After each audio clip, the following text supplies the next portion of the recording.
on the way to Bhima Shankar. This is the first view of the Sahyadri range. Coming through totally rural roads. The first view of the Sahyadri range. I am still about 2 hours away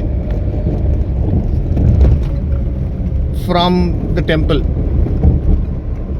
The countryside is looking good. Just passed a tractor.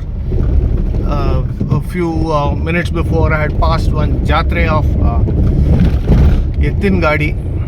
ಅದು ಸಖತ್ತಾಗಿತ್ತು ನೋಡೋಕ್ಕೆ. ಸುಮಾರು ಎತ್ತಿನ ಗಾಡಿಗಳು ಲೈನಲ್ಲಿ ಜಾತ್ರೆ ಥರ ಹೋಗ್ತಾ ಇದ್ರು. ಹಿಂದ್ಗಡೆ ಒಬ್ಬ ನಮ್ಮ ಟೆಂಪೋನಲ್ಲಿ DJ ಇದ್ದಂಗೆ ಒಂದು ತಮಟೆ ಬಾರಿಸ್ಕೊಂಡು ಹೋಗ್ತಾ ಇದ್ದ. ಸಖತ್ತಾಗಿತ್ತು ನೋಡೋಕ್ಕೆ. True rural Maharashtra. Climbing up the Sahyadri range just started. I shall update much later.